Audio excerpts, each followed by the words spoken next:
cats for a little while. But what was the last thing we were discussing? Anybody? Convolutional neural networks. So a quick recap. This is what we said. That pattern classification tasks like, does this picture contain a cat? Or does this recording contain the word hello? Can be performed by scanning the input. And scanning was performed using, the act of scanning is essentially an act of convolution. And so scanning could be performed using convolutional neural networks. For two-dimensional or higher dimensional scans, we call it a connet or a convolutional network. For one-dimensional scans, for like in the case of speech, we called it a time delay neural networks. So the scanning itself is equivalent to scanning the input with an entire network was equivalent to scanning the input hierarchically with the individual neurons and combining the scanned maps in the appropriate manner. And if properly distributed, the lowest level neurons would capture basic patterns, and the higher level neurons would capture patterns of patterns. Each of these creates a map of the input that subsequent neurons work on. So we saw this yesterday. Now, before we continue, we saw, or in the last class, we got a basic idea of how the entire structure works. So today we'll get into the mechanics of it, but before that, where exactly did this structure originally come from? When the structure was originally proposed, it didn't start off with saying, I can scan the input for patterns and I can reorganize the scanning in different ways. The original motivation was biological. It starts with trying to interpret how human beings and other animals see. So the story goes back quite some ways. Now, initially, when people tried to understand vision, most of the early research was based on behavioral studies. How do people respond to visual inputs? How do animals respond to visual inputs? They would study illusions or things like Gestalt. You guys must be familiar with these pictures, right? How many of you actually see a cube in the top left corner? It's not really there, right? Do you see the panda? There is no panda. It's just a bunch of patches. So people would study how the brain tends to organize disconnected objects into connected ones, basically hallucinate various visual concepts. Yes? Just out of curiosity, won't the current network recognize the panda? It probably would, right? So, but I'm guessing. I've never tried. Maybe there are some papers which actually discuss this. Anyway, so somewhere in the 1950s, 1959, people were sort of working on this from a phenomenological perspective. There was no real understanding of how the brain processed images. So in 1959, you had this groundbreaking paper by Hubel and Wiesel, where they studied cats. They anesthetized 24 cats, and then they immobilized them, put them on artificial respirators. They used truth serum to anesthetize them. They never actually told anybody if they killed the cats or not, but then they said, but they did report that afterwards they analyzed the brain tissue. So I'm assuming the cats didn't come to a happy end. They stuck electrodes into the cats' heads and studied the response of the striate corpus, which is out of the back of the head. And strangely enough, the way your vision works, now the human eye is a classic example of why we are the outcome of unintelligent design, right? The neurons that actually sense the eye, or sense light, lie in front of the retina, and then they fold backwards. And there's a little hole in your retina that the neurons go through to go to the brain, which is why everybody has a blind spot. That's the hole through which the neurons fold backward and go into the brain. And the first thing that happens, you'd expect that things would get processed serially backwards. It's the exact opposite. They first go to the back, and then the signals come forward. It's kind of weird. So anyway, they studied the initial the V1 neurons that actually capture the input from the eye. So here's what they did. They take these poor cats, tape them down, and tape their eyes open. So now, mind you, these are anesthetized cats, and beam lights of different wavelengths on their retina through their fully open slitted iris. What they were actually measuring was the immediate retinal response, 20 milliseconds. They'd beam lights of different patterns through the eyes and try to see exactly how the cat responded. So here's what they found. Now, different retinal areas, now any neuron responds to a pattern of inputs. So the pattern of inputs that the neuron responds to is called the receptive field of the neuron. So retinal cells have their own receptive fields, and on the retina itself, neurons tend to have somewhat circular receptive fields. But then when they studied the responses further back in the brain, they found something interesting. It turns out that for any particular neuron, you would have regions where if you had light in these regions, falling in these regions, the neuron would not respond. It basically sort of suppressed the neuron. There were other regions where if light fell, the neuron would fire.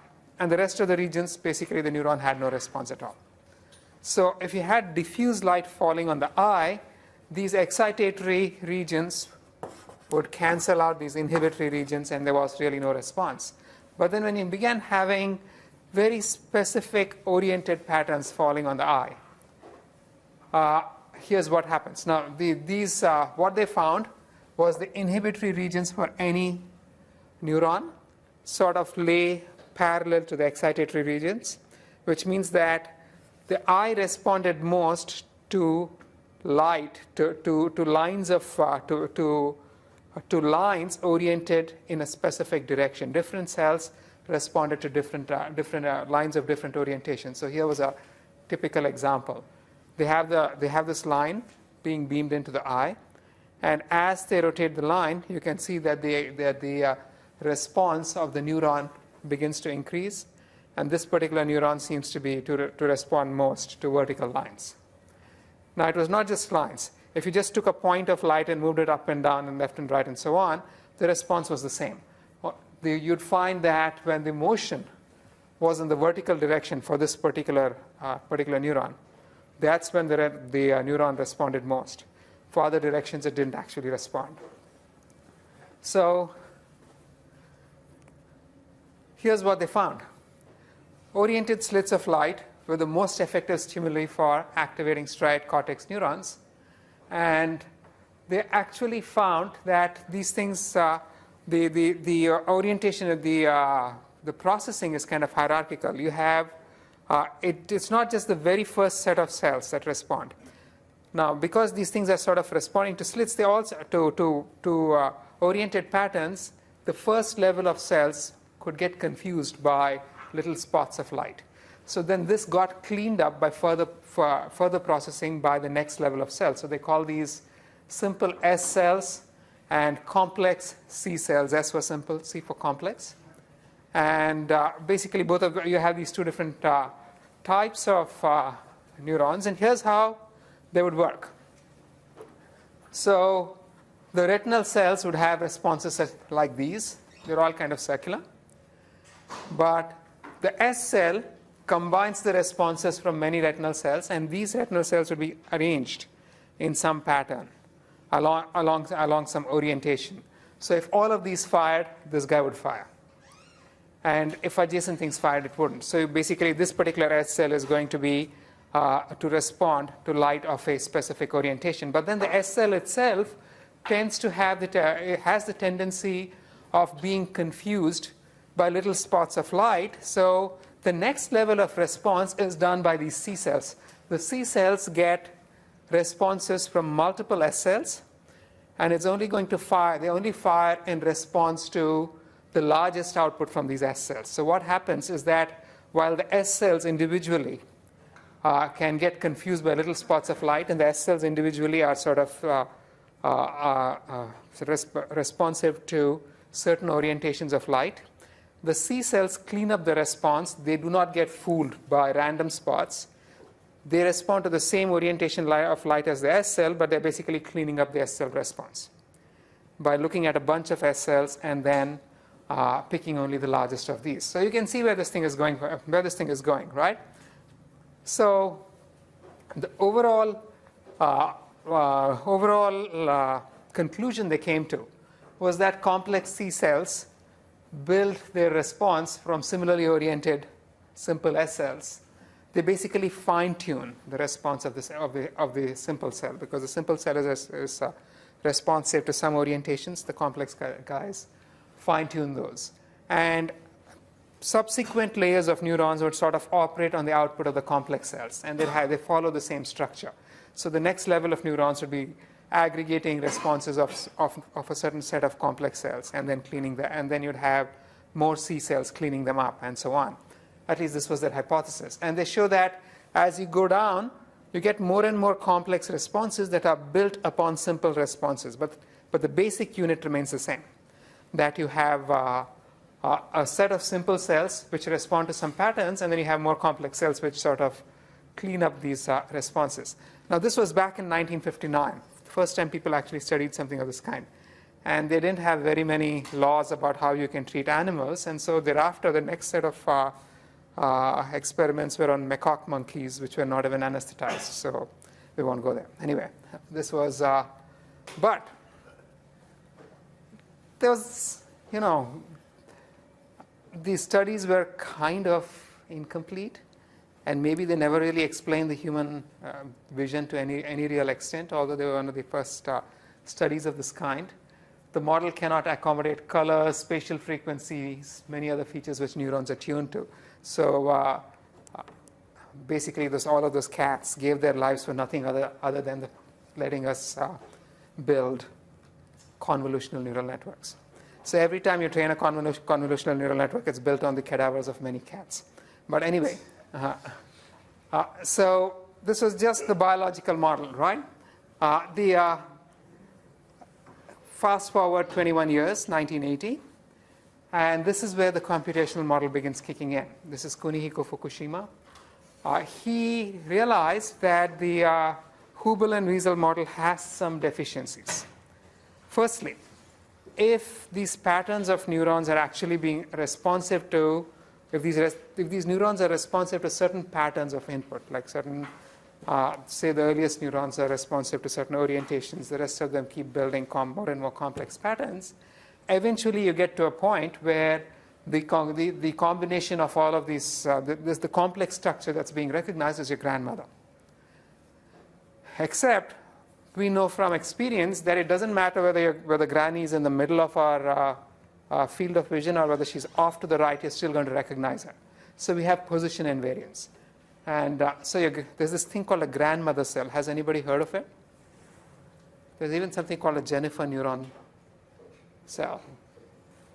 So people who work on these things like to work on patients, epileptics. And the way epileptic patients are treated, they open up their brain and they try to fix the lesion. So they lie around in the hospital with their skull opened up. And now you have these patients lying around with the skull open, the brain exposed. And then that's when these neurophysicians scientists like to come in. They come and put a little mesh of sensors on the brain. And here's the poor guy lying in hospital waiting to get fixed, but he can't move. So then they begin doing things to him and measuring the response. And it turns out that there was a paper in Nature some time ago that in one particular patient, there was a specific neuron that only fired if he was shown pictures of Jennifer Aniston. So they call this the Jennifer Aniston neuron. There's nothing special about Jennifer Aniston. It just turns out that there are different neurons. She just happened to be the one picture they showed. But there are different neurons that actually respond to very specific patterns. So there are one or more cells in your head that very specifically respond to your grandmother. So they call them the grandmother cell. Now the point is, they can't just be one grandmother cell, right? Because regardless of the position of granny in the room, that cell's going to respond. So Fukushima's model tried to sort of overcome this deficiency. He actually came up with a computational model which looks like this. He says the visual system consists of a hierarchy of modules, each comprising a layer of S cells, standing for simple cells, named after Hubel and Wiesel's model, and followed by a layer of C cells, standing for complex cells.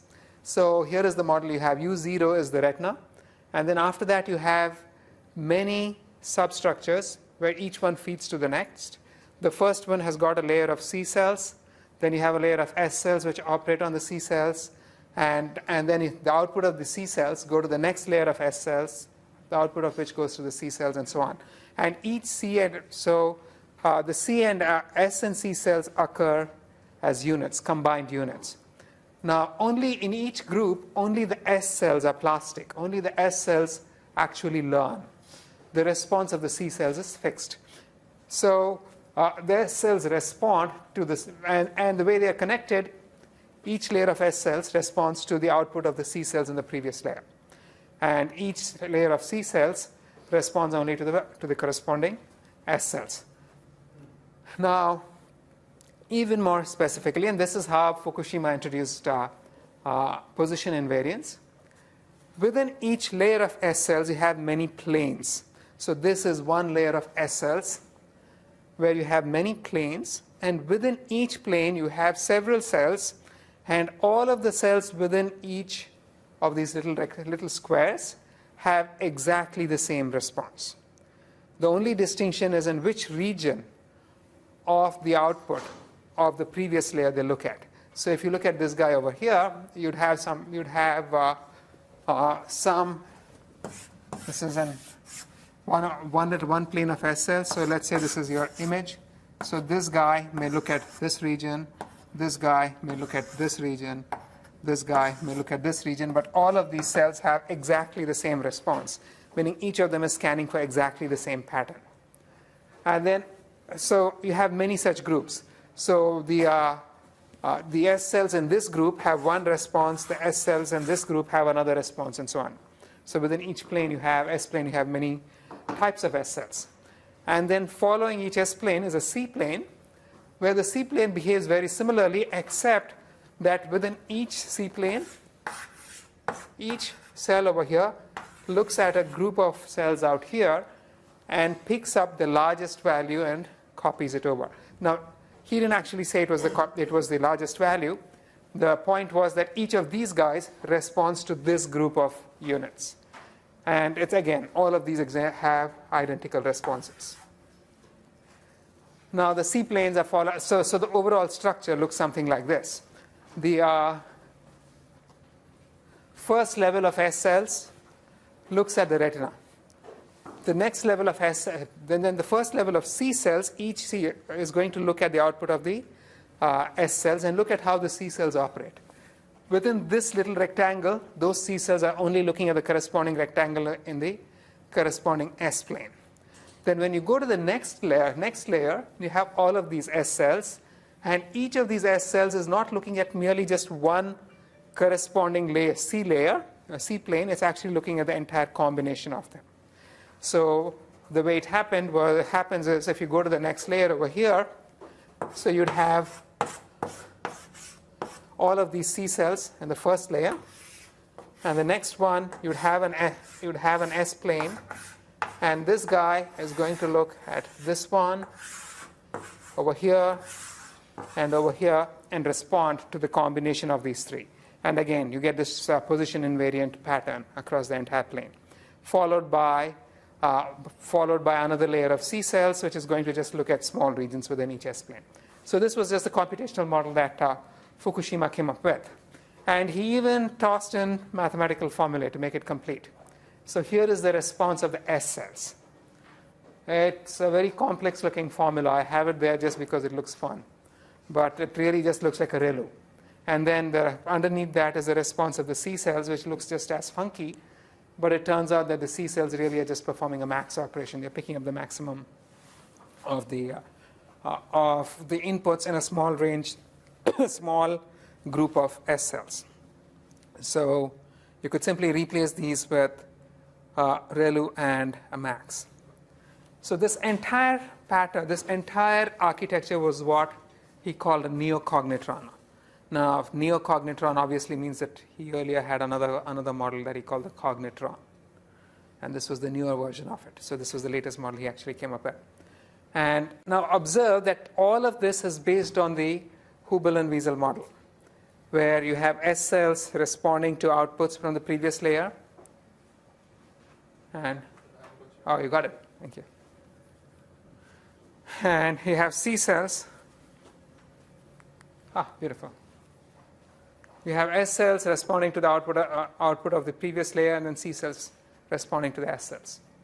So one of the characteristics over here, all of these are part of Fukushima's model, is that because these C cells are actually operating on groups of S cells, the C planes are smaller than the S planes. Their responses don't really overlap, which means the corresponding S planes are going to be just as large as the C planes, but the next C plane is going to be smaller than the S plane, and these things keep getting smaller and smaller. Also, as you go down here, the height of this plane keeps increasing, meaning if you have a certain number of S planes over here, S groups over here, the number of S groups out here is going to be larger than in the previous layer. And this keeps increasing as you go down the model. Fukushima also introduced a learning paradigm for this.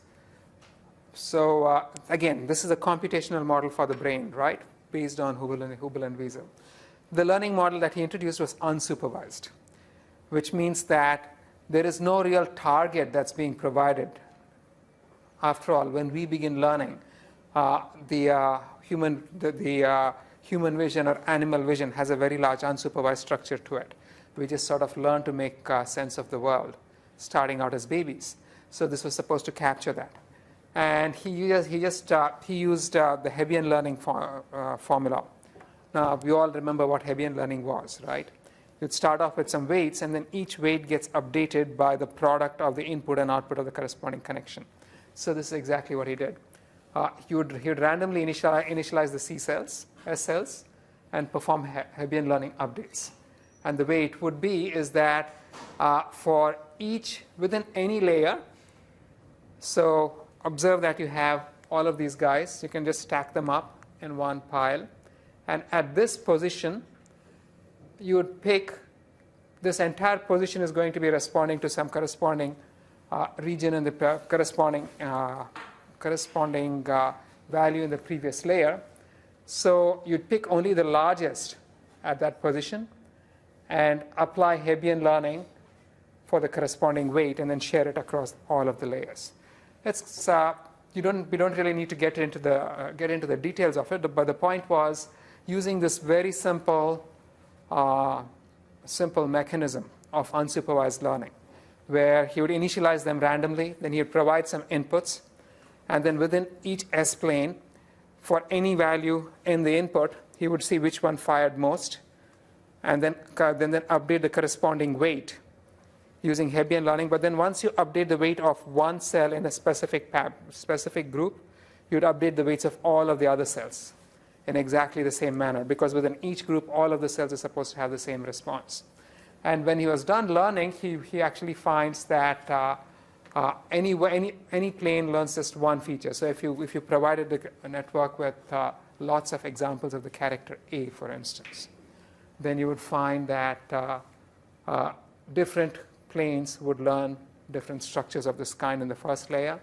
Then in the next layer, they would actually get to begin learning more and more complex patterns. By the time you got all the way to the end, they would actually be responding to the character A. And he also showed that if you actually give it many different patterns, specifically he used digits. Now, this is what is seen by the retina. When you actually get to the third layer, you can see that when 0 is produced in his example, only this cell fires. When the input is 1, only this cell fires. When the input is 2, only this cell fires. So basically, in a completely unsupervised manner, this architecture learned to group inputs into different structures and to recognize different types of patterns, in this case digits. So it's a very nice model, which was completely biologically based. But then what is missing is supervision. And it's easy enough to just introduce supervision to this by using backpropagation. So the early models didn't have supervision, and various authors actually tried to introduce supervision to the whole process. Homer, Atlas, and Marx in 1988, they proposed using temporal correlations. Kevin Lang and Alex Weibel here in CMU came up with TD, time delay neural networks. All of these are variants of the same model. And at the same time, Jan LeCun in New York University came up with convolutional neural networks. All of these were basically parallel realizations of effectively the same idea. So here the idea is, instead of letting this final layer just learn patterns in an unsupervised manner, what I could do is pass the outputs of this final layer to yet another neuron over here and get a single class output and use that class output to go to backpropagate and train all of my neurons. So this is just the Fukushima model with one little extra stuck on at the end. And that is being used to train all the models. And this was Jan LeCun's idea. Again, the original principle is still being used. The original principle was that the C cells do not get updated. Only the S cells, which are plastic, are being updated. So you can see exactly where modern convolutional neural network architecture came from. There was no computational basis to it. The basis was entirely biological, based on Fukushima's original model, which itself was based on studies of cat vision, right? So again, note that the original neocognitron actually uses many identical copies of a neuron in each S-plane. So over here, you'd have all of the cells in this plane are going to have exactly the same response. Same thing over here. All of the cells in this plane have exactly the same response. So in math, if I assume that the receptive fields of each of these cells is square rather than elliptical. Now in Fukushima's model, they were elliptical, but but it's easier to do this with square or rectangular responses. Then let's say the receptive field of any S cell is some KL cross KL, and for a C cell it's another square. Then what is really happening, then the actual computation you would be doing over here is that let's say these are the outputs of some C layer, and the subsequent S layer, this guy would use one set of rectangular weights for this corresponding S layer, C layer, a different set of rectangular weights for this one,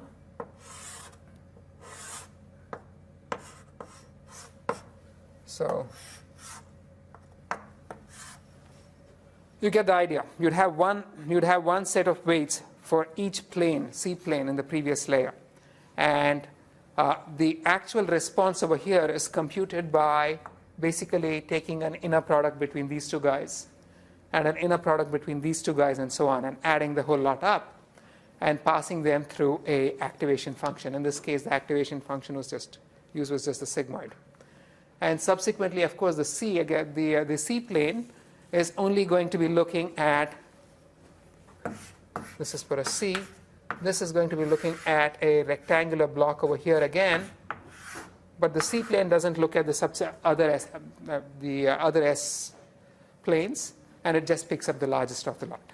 So very simple idea. He just simplified the response of the various neurons, and then used backpropagation to just train the whole lot. So this was back in 1991 or 1990. And he actually showed that he could train this entire network to be recognizing handwritten digits pretty much in real time. So you can see the demo. This demo is still up on his website. And the US Postal Service actually used it for a while or so, I believe.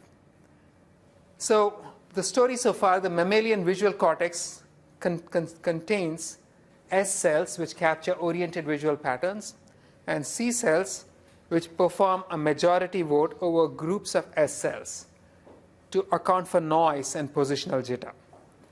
And the neocognitron basically emulates this behavior with planar banks of S and C cells with identical response to enable shift invariance. Only the S cells are learned, the C cells have a fixed response.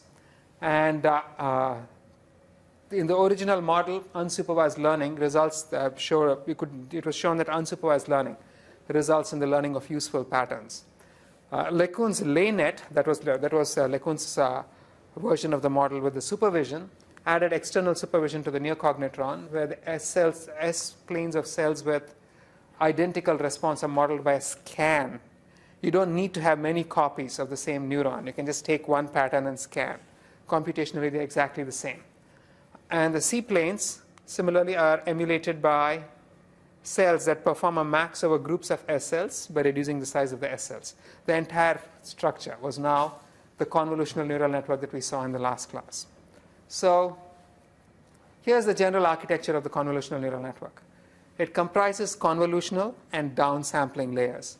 So these convolutional layers comprise neurons that scan the input for patterns. And then the downsampling layers perform max operations on groups of neurons from the convolutional layers. And although in the original neocognitron, each S plane was followed by a C plane, and then subsequently had another S plane that was followed by a C plane, and so on, when you actually begin performing computational models of this structure, there's no need for this alternating pattern. You could have any number of S planes followed by a C plane. The C planes could occur pretty much anywhere, right? So, and finally, when you have a number of these layers, the output of the final layer is actually passed through one or more layers of multilayer perceptrons to give you the final output. So this is just the simple, again, working our way backwards through history. This is just the simple Hubel and Wiesel model, which has been computationalized and supervision has been added to it. So we had this question in the last class: why do we need the max? Can we not just replace it with a standard convolution? You could. The max just happens to be there due to historical reasons, where it was shown that in the mammalian vision, this something very similar to the max operator permits positional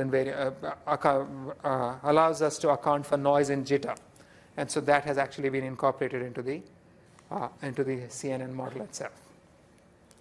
So here's how it would be: you'd have convolutions, downsample, convolution, downsample. You could have multiple convolutions following one another, and then more downsample. The convolutional layers and the MLP are learnable, the final MLP. The downsampling layers are generally not learnable. Questions? Yeah? One question just from the previous lecture and from this one. In terms of back propagation, how do you back up through a max? We're going to go through that, assuming I speak fast enough, right?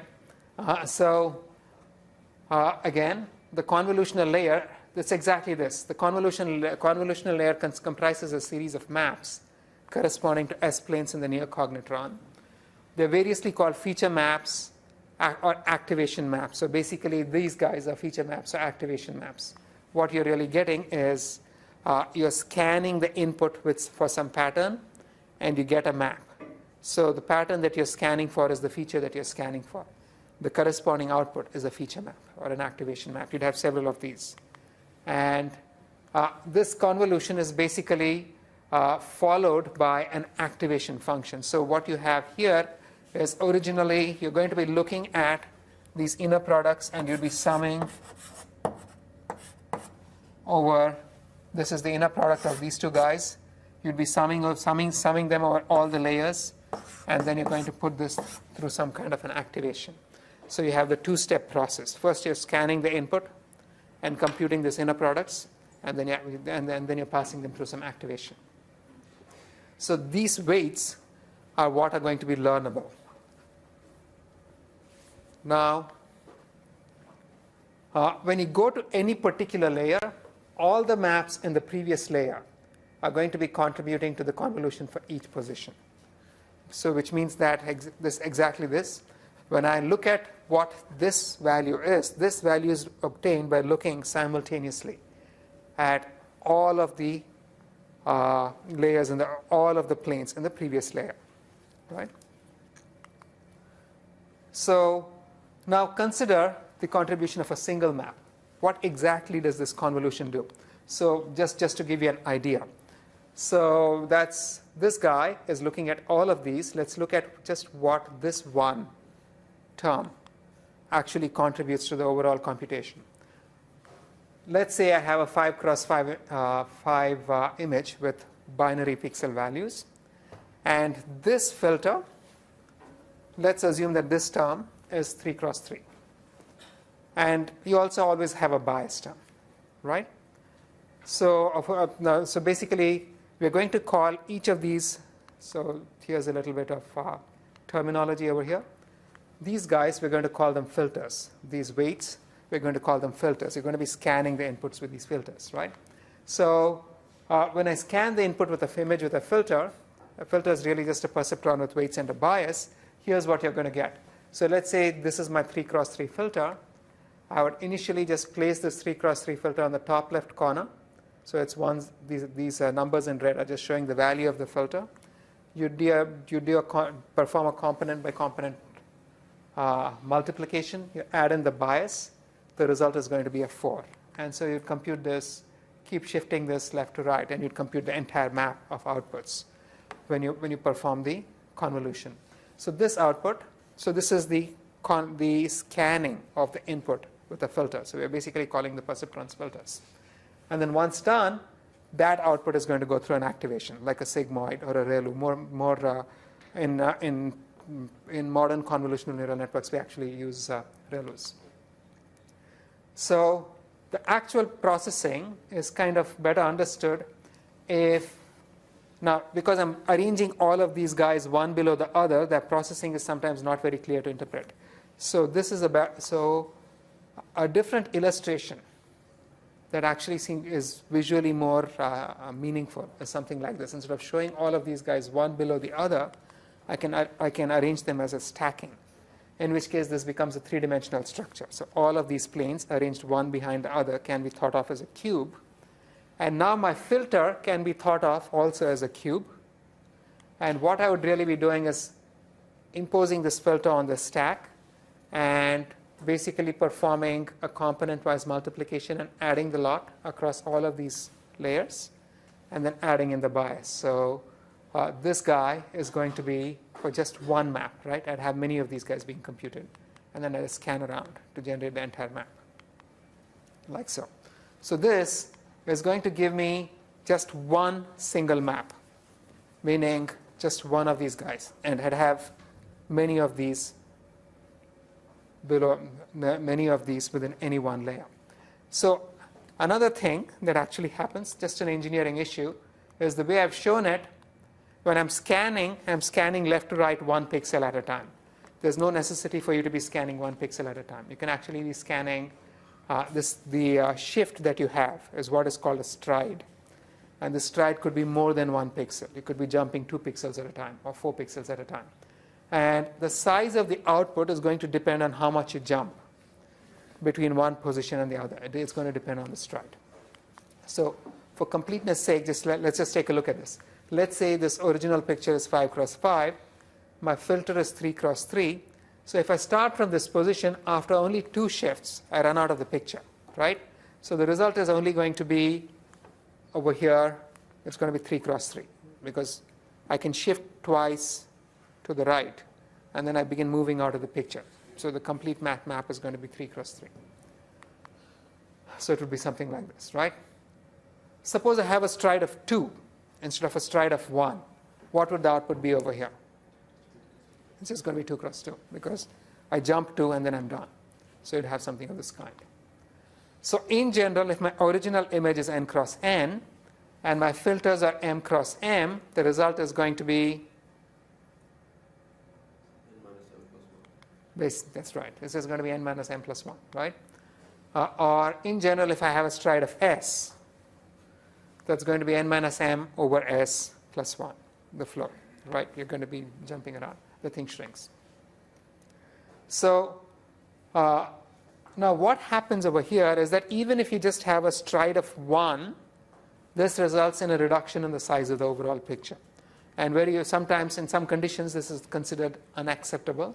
You want the result of a scan to be the same as the size of the original picture itself. So in these cases, what you would try to do is to sort of pad the original image with zeros symmetrically, so that when you're done scanning, the resulting output is going to be the same as the size of the picture inside, right? And the way you would scan it, you're going to see how many columns you would lose, and you distribute that many columns evenly on both sides of the picture. So if your original image is n, the filter is m, then you're going to lose m minus 1 columns as you scan left to right. So you just distribute m minus 1 columns on either side. Similarly, you distribute m minus 1 rows on the top and the bottom and fill them up with zeros. So when you do this, if you have a stride of 1, the result of the convolution is going to be the same as the size of the original image. Now, we're calling it a convolution. The scan, this business of scanning with a filter is called convolution. But the term convolution itself has a very specific interpretation if you're a signal processing person. Now, keep in mind again, that just taking some pattern and scanning, as we saw, that is convolution. But it turns out that when I think of that, instead of actually scanning things in this manner, I can perform the exact same computation in a slightly different way, in a transform domain, and actually save significantly on the computation. So the question goes back again to, why should I be scanning with each MLP individually instead of just scanning with my entire network? Go back to what we said in the last class. This entire business of scanning was exactly the same as composing a multilayer perceptron with different kinds of neurons and with your parameter sharing properly defined, and scanning with the entire multilayer perceptron, right? What is the need for actually changing the order of computation? It's mostly for efficiency. Now, when you scan things, right, in terms of matrix operations and such like, it tends to be much more efficient. It's also kind of somewhat more intuitive. There's also the other fact that I can do it using Fourier transforms. Now, what happens is, let's go back here. If I'm scanning an image, which is m cross m, with a filter that's n cross n, how many computations do I really have to perform? At each position, I must perform n squared multiplications. That's just for one position. And then I'm scanning m cross m times. So the total number of computations is going to be order m squared n squared. Whereas if I do it in the Fourier transform domain, if I do this with Fourier transform, it turns out you can just do it in order m squared log n. And for large filters, this can actually be a significant saving in terms of computation. Also, if you're doing this many, many times, then this can actually be a significant saving in computation. But again, these are just the mechanics of it. The point is, the act of scanning is convolution, and it can be done in different ways. And it's computationally efficient to think of it as scanning with individual filters as opposed to scanning with an entire network. Right? So here's what we're going to get. The convolution operator results in a convolution map. So I have this entire layer. I'm going to use a filter. That filter operates on this collection of maps. And so you're going to get a single map for each filter. And the output of the filter is going to go through an activation. And wait, why am I? And these outputs are then subsequently passed through these so-called downsampling layers. What exactly are the downsampling layers? Again, this is something that we've seen in the last class. So let's say this downsampled output is going to be obtained from this map over here using a very simple operation. You're going to be looking at groups of neurons and just picking the largest value. So let's say these values were 3, 1, 4, and 6. The largest of these is 6. That's the only thing that you would pick. So as you kept scanning left to right, you'd be looking at the current set of the map values, picking the largest one, and copying that over till you created the entire map. And once again, over here, you can stride by more than one, right? And striding by more than one is going to result in a reduction in the size.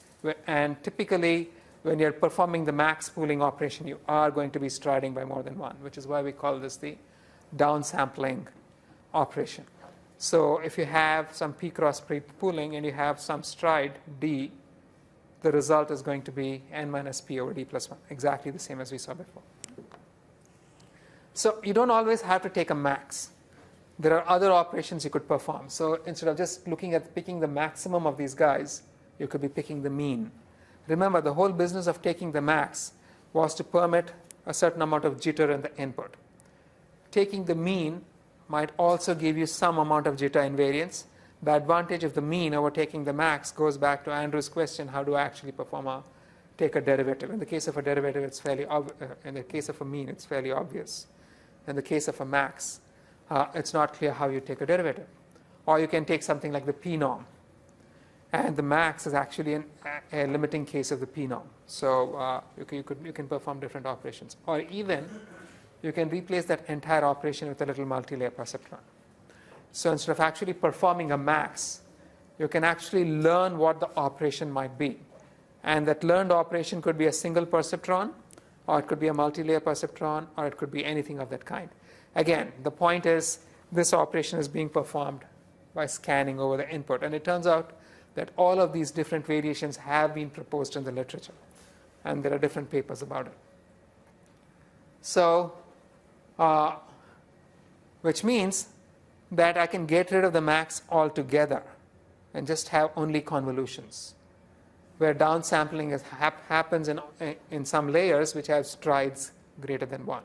And this is the so-called famous all-convolutional network, which is what people mostly use these days. The entire business of using a max that can be dispensed with, because it's just an artifact of trying to emulate the operations of the human eye, and there's nothing magical about it. The max is just an operator that could be replaced by pretty much any other operator, including just a standard convolutional layer with a stride greater than 1, right? So here's the story so far. The convolutional network is a supervised version of the computational model of mammalian vision. It has convolutional layers comprising learned filters that scan the outputs of the previous layer. You have downsampling layers that vote over groups of outputs from the convolutional layer. And the convolution can change the size of the output, which you can control by zero padding. And downsampling layers could be performed using maxes, means, p norms, or just learned downsampling networks. And downsampling can also be performed using just regular convolutional layers with a stride greater than 1. Right? All of these are feasible. So let's put all of these pieces together, right? Let's take a typical image classification task, and I'm going to assume max pooling because it's the historically what's done. So your typical image is going to look something like this. You'd have a color image. There's a corresponding grayscale image, but the color image actually comprises 3 different images, an R, a G, and a B, right? So I can stack so here's the input. I can stack the 3 together, and I can think of my image as a cube to begin with. So typically, engineering, you work with square images. Filters also typically tend to be square because large networks are a problem. Those of you who will be doing this homework will realize pretty soon that if the input gets too large or the filters get too large, you're going to run out of memory. So originally what people would do is to scale these images down to really small pictures, like 32 cross 32 or 128 cross 128. These days we can actually work with larger inputs. So here's your original input. You're going to define a bunch of filters, some k1 of these. Each of these is going to be a cube, right?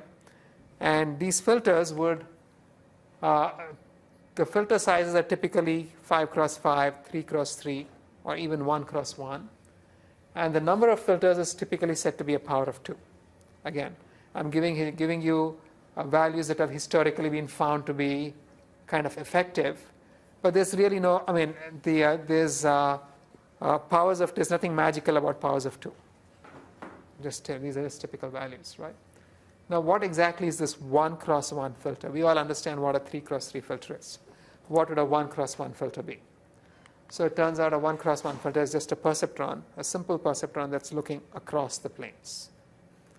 Instead of looking at groups of outputs, it's looking at one single pixel across the planes and scanning the entire input. So even 1x1 perceptrons filters are quite commonly used. So here's what we get. You get an input that's convolved with a set of K1 filters. And here's a better notation. I'm going to say, instead of 5x5, I'm going to say 5x5 x 3 to indicate the fact that here there are actually 3 planes stacked one above the other, right? So the filter is actually a cube. That's what this represents. A 3x3 x 3 means that it's 3x3 spatially, and it's got a depth of 3. Or even a 1x1 is actually a 1x1 x 3. It's got a depth of 3, right? So how many parameters would we have in all? If I have K1 filters, and if I have a depth of 3, and if each filter is L cross L, I'm going to have K1 times 3L squared parameters. Strides are typically 1 or 2. So I scan these, and depending on whether I really want the size of the output to change or not, I may or may not pad with zeros. Once I scan it, I'm going to get a bunch of outputs. The actual scanning is computed in this manner. And for each of these filters, at each position, I can compute the z value, which is obtained by simply placing this filter on the corresponding location and taking an inner product between the filter and the input itself. And then the actual output is obtained by applying an activation to these z values. So you'd get a bunch of outputs, right?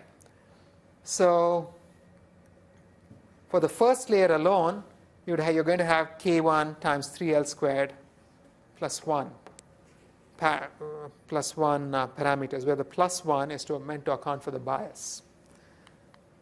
Then subsequently, you're going to have a max pooling operation. Now, getting back to Andrew's question, exactly how am I going to think about the max pooling? The output of, I'm going to have some map over here that I have computed, and this location is the max of all of these guys. I will think of it as a two-step process.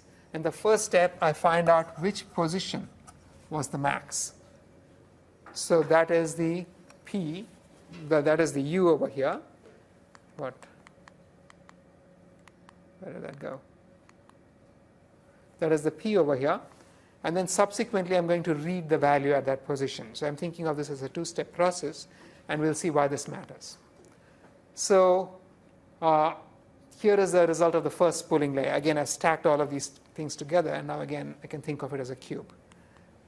At the next level, again, I'm going to have some K2 filters, but each of these filters is now going to be L2 cross L2, because whatever this L2 might be, which is the size of the filter. But the third dimension is K1, which was the number of filters in the first layer. So when I think of this cube, the depth is the number of filters in the first layer, because that's how many of these guys I would find. And these outputs are then subsequently also shrunk down using a max pooling layer. So over here, the number of parameters is going to be K1 L squared times K2, because K1 is the depth as opposed to 3, right?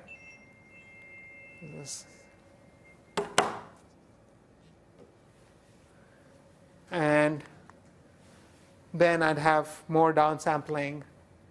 And once again, in the case of the downsampling, there are more parameters to choose. What is the block over which I'm actually computing the max? And what is the stride? In each case, these are all parameters to be chosen. After several layers of these, the final output would be flattened out and passed through a multi-layer perceptron to get your final classification. So if you think of the size of the layers, each convolution layer, if you zero pad it, it's going to maintain the size of the image. Without zero padding, it would shrink it. Now, in each convolution layers, what's going on here? Let me turn this off.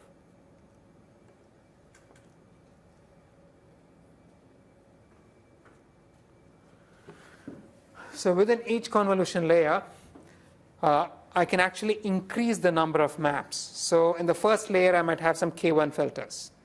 In the next one, K2 can be greater than K1. And the next layer, K3 can be greater than K2. And this is typically what is done. As you go through the layers, because as you keep downsampling, the size of the maps keeps shrinking, but the number of maps keeps increasing. And typically, each layer, it's popular to make each layer some power of 2 deeper than the previous layer, which means that if the first layer has 4 filters, you like to have 8 or 16 filters in the next layer, 32 or 64 filters in the next layer, and so on.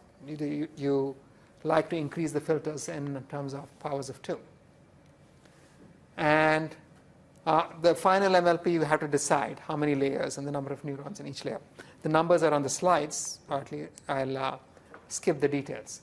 So here is the kind of structure that LeCun originally had in his original paper. His inputs were all 32 cross 32 inputs. His filters were 5 cross 5. And he didn't zero pad. So once you're done operating on a 32 cross 32 image with a 5 cross 5 filter, the result is 28 cross 28. If you downsample by a factor of 2, which is to say you're taking a max over groups of 4 inputs, that's going to become 14 cross 14. And then he had more 5 cross 5 filters. So these become 10 cross 10 maps. But then the number of maps is, here there were 6, here there are a much larger number. They shrunk by a factor of 2, and then eventually he had a bunch of neurons in his MLP. So we've defined this network. How exactly do you perform the learning? The learning can be done using conventional backprop. Again, this is just straightforward computation, right? So for this guy, you have to learn the weights and the biases for the final MLP, but you also have to learn all of these filters and their corresponding biases. So here's what we can do. The training is just as in the case of a regular MLP. The only difference is in the structure of the network. So you'd have some training examples, images and their class labels, exactly as before. You'd define a divergence between the desired output and the true output of the network. And the network parameters are trained using backprop. So for this final MLP, the backprop is performed exactly as we would in the case of multi-layer perceptrons. And eventually, out here, you are going to get the derivative of the divergence of the output with respect to all of these inputs. From there on, you have to perform backpropagation all over again. And there are 2 key pieces. Here, we need to make some adjustments. Firstly, we have to worry about how to propagate gradients past the max pooling layer. The second, we have to worry about how convolution itself, the sharing of parameters in convolution, affects the derivatives. So let's consider the max pooling.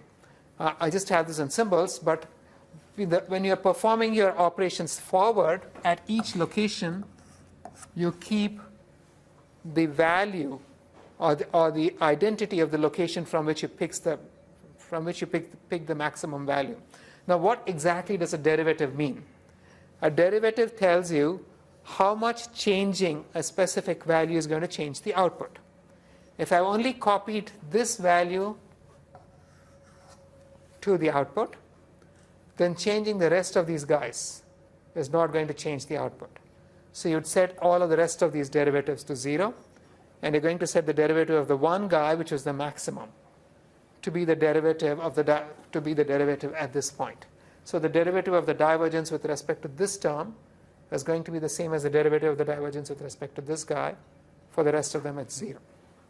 So straightforward, right? That's how you actually propagate your gradients to the maximum. Make sense? The one question I have is, that derivative will hold until the other weights change to a point where they become the max. Now, this is an approximation. So because... Okay, so it is approximation. Yeah. Right. So it's within a certain range. It's a subgradient. It's not really a gradient. But So it's close to the point where we're at. Yeah. Okay. typically, the rest of them are going to be far enough away. Remember, you're speaking of really infinitesimal changes, the effect of infinitesimal changes to these values on the output, right? Yes. And if the difference is, anything greater than negligible, then those derivatives really will be 0. Right? So now what about the weights? So it turns out that each weight contributes to every position in the map at the output of the convolution layer. So if you actually look at this guy, this weight, this location has contributions from all of these weights, but these weights also contribute to every single position, right? So if I want to compute the derivative of the divergence with respect to this one weight, I have to compute the derivative of the divergence with respect to every position in this map, and then compute the derivative from here to this corresponding weight, and then add them all up. So the result is that when you actually look at, so just to explain what I mean, think of this filter. Let's just look at the top left corner, right? What we are really doing is scanning. And when you're scanning, basically this guy at the corner is affecting every single output. So if you want to see what the derivative of the weight at this corner, what the derivative of the divergence with respect to the weight at this corner is, you'd have to sum over all of the terms that that particular weight actually affects. And so that's going to have a fairly ugly formula, which I'm actually not going to explain. But if you look over the slides, it makes sense, in the sense that what we are really doing is we are summing over all of the positions, and within each position you are summing, this is the derivative, this is the derivative of the divergence with respect to the output of the activation. This is the derivative of the activation itself, and this is the derivative of the z value with respect to the weight, which is simply the corresponding input, which is the output of the previous layer, right? You're summing over the entire map. The same thing happens when you're actually trying to compute how changing this one guy changes the divergence.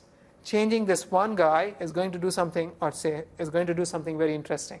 It's going to change every value out here, but it's also going to change every value in the next plane, and the next plane, and the next plane, and the next plane, and so on.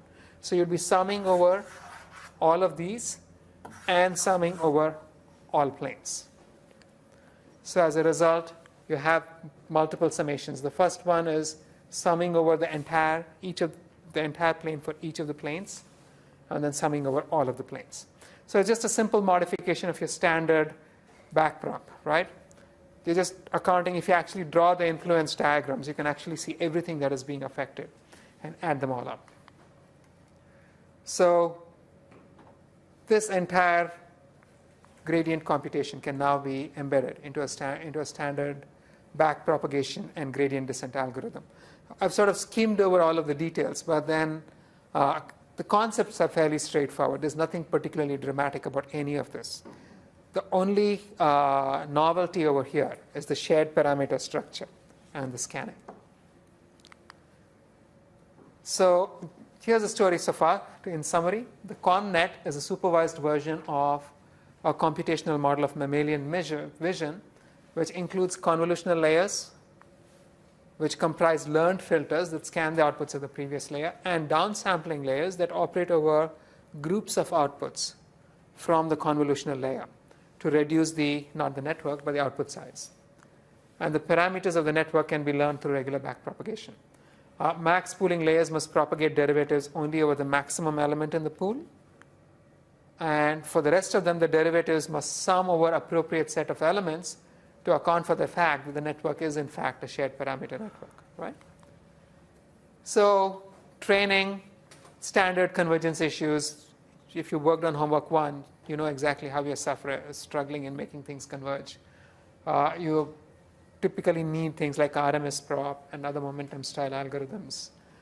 The number of parameters can quickly become very large, which means that you're going to end up with insufficient data. And here's where you actually take advantage of the fact that you're actually looking for repetitive patterns.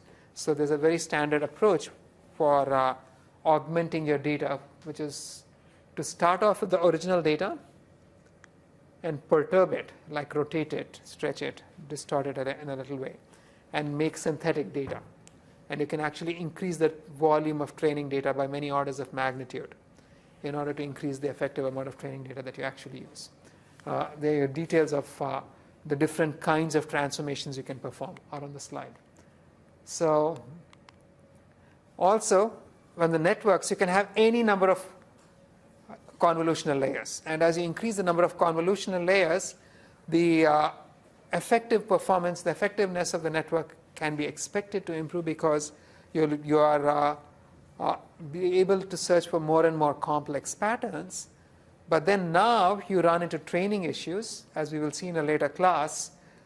When the number of layers becomes very large, then the gradients get really unstable.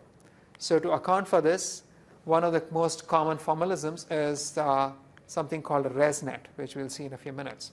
So convnets are currently probably the most frequently used formalism in computer vision and speech, in many, even language. So these things are well worth learning about. They're used pretty much everywhere, right? Let's look at some typical examples of successes. We saw this for digit recognition. This was Jan LeCun's original LayNet back in 1990. And this was, I'll skip this. These were things that she computed for me. Right. So what exactly, first a little aside, what exactly are the patterns that each of these neurons are looking for? Maybe you can explain? No? She computed them for me, that's why. So remember, we have all of these filters. Every filter is just a correlation filter, which is looking for very specific patterns. So in the digit recognition task, after you've trained this, how many layers did you have over here? Don't remember? So the first layer, if you look at the patterns that the filters in the first layer are looking for, here are some patches. As you go down the layers, you see something very interesting. They actually eventually begin looking like digits. So we can actually see that the filters in the final layer, if you look at the kinds of patterns in the input that they're actually responding to, they actually end up looking like digits. And this is for a digit recognition task. So this kind of entirely makes sense, right? So now let's go back and see how many parameters these networks can have. Jan LeCun's original LayNet for MNIST had 6 filters in the first layer. Each was 5 cross 5. So you have 6 times 25 parameters. Then he had a 2 cross 2 pooling layer with a stride of 2. Then the next one, he had 16 5 cross 5 filters. And then after downsampling, it becomes 10 cross 10. Then subsequently, he had 16 more 5 cross 5 filters. And the final MLP had 3 layers. So it's a fairly small network. But now, here's something much more interesting. People had been working on convnets. They were very familiar with convnets for the better part of 20 years. And they didn't really become very popular till the ImageNet task, till they began trying this on ImageNet. Now, ImageNet is this task that was defined by Fei-Fei Li in about 10 years ago, which includes millions of images and thousands of categories that have been downloaded from the web. And the task is to be able to classify these images into categories like a mammal, a placental mammal, a carnivore, a sailing vessel, a sailboat, and so on. And they actually set up an official evaluation where they chose 1,000 categories of images. And for the first several years, the performance was pretty poor. Then I think this was in 2012, Krzyzewski, Sutskever, and Hinton came up with this breakthrough. They came up with a very complicated convolutional network. The network was so complicated that they couldn't even print a diagram of it on their paper. And so when they finished printing it, they had to chop off the upper half. As you can see, this is from the paper. And this network contains 60 million parameters and 650,000 neurons. 5 convolutional layers, some of which were followed by max pooling layers, and finally 3 fully connected layers. The network was so large they had to distribute it over 2 GPUs, which is why you have 2 2 blocks over here. So the inputs were all scaled to 227 cross 227, and you have RGB, so 3 images, right? Then the first layer had 96 11 cross 11 filters. Then you had a 3 cross 3 filters, pooling layers with a stride of 2.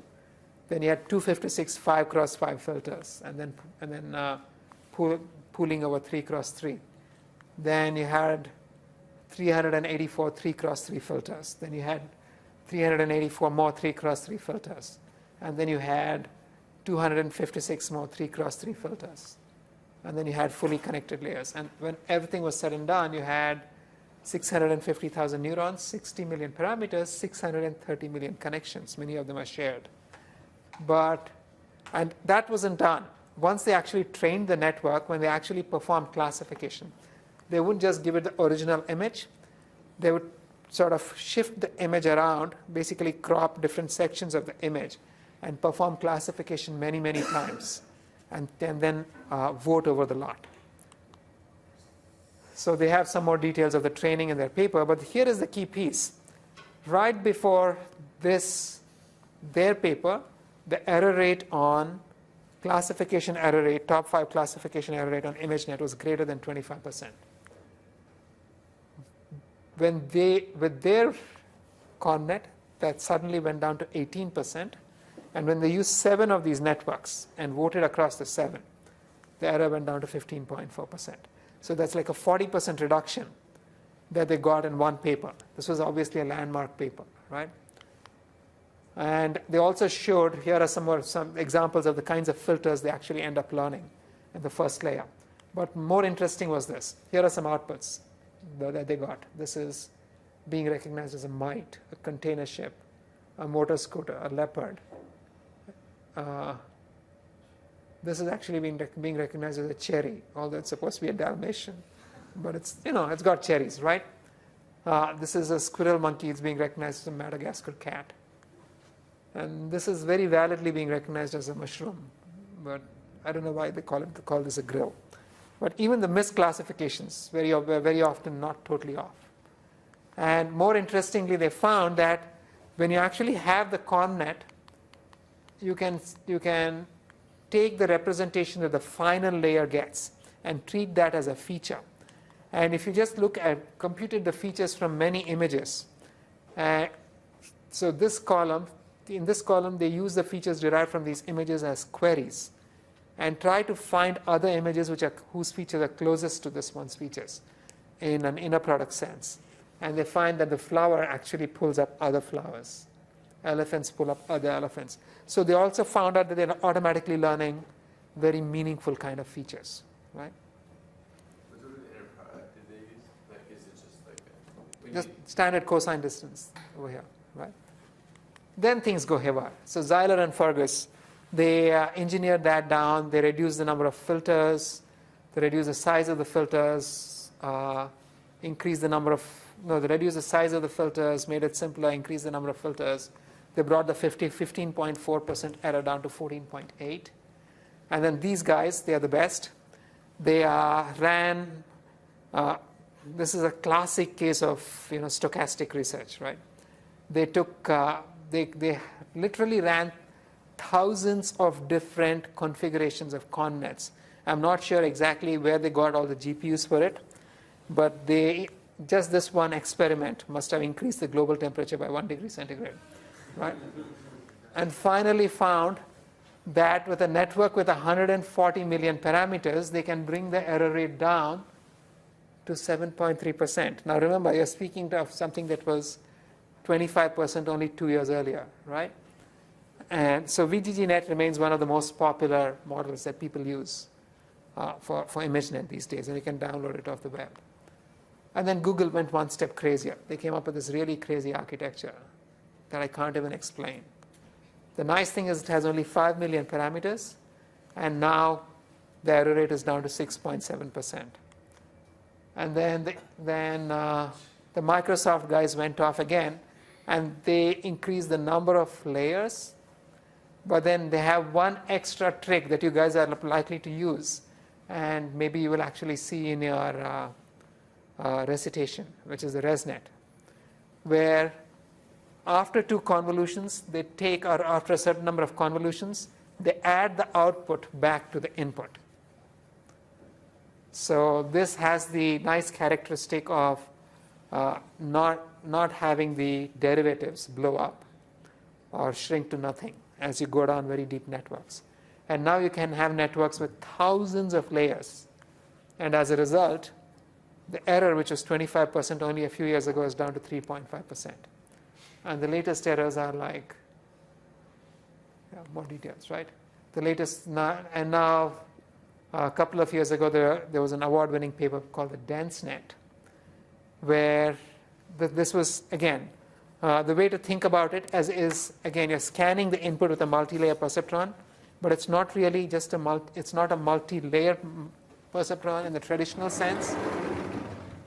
They have the initial layer, but instead of, then you have the next layer, which is fed by this layer. But the next layer is fed by both these guys and these guys. And then the next layer is fed by these guys, and these guys. You just keep accumulating connections as you go down the network. And the number of parameters becomes very large. And that was the state of the art before I went for coffee, a couple of years ago. When I came back, there was a new paper on arXiv with better architecture. So they keep updating this stuff. But the point is, if you actually follow the literature in CVPR, every 3 months they come up with a modified version of ConvNets, but the basic idea remains the same. You're scanning the input. The only thing that's changing is the configuration of the network. And these things are ridiculously effective. You're going to be using them for speech in homework too. And you'll find out all about it in your homework, so I'm not going to talk about it. So anyway, I'll stop here. With apologies for lots of stuttering and stammering. I'm still jet lagged. But here's the summary. A neural network with specialized connectivity structure. That's what a CNN is. It's feed forward. The input is processed in a convolutional manner. You have a standard nonlinearity pooling. That's the structure. The training is supervised and is done through backpropagation.